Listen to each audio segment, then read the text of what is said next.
زي ما انتم شايفين كده الرز بتاعي اهو. بسم الله ما شاء الله الرز استوى خلاص. وهنا دي خلاص استوت اهي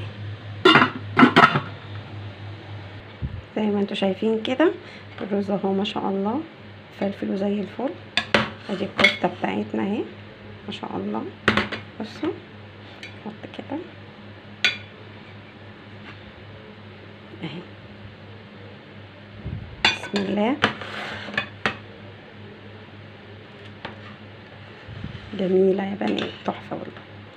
بس برضو بحس ان الكندوز احلى، معرفش ليه. بسم الله. حلوه جميله جدا وحقيقه حلوه جدا جدا جدا جدا يا بنات. اتمنى الفيديو يكون عجبكم. يلا تشطروا واعملوها. اقول لكم السلام عليكم ورحمه الله وبركاته.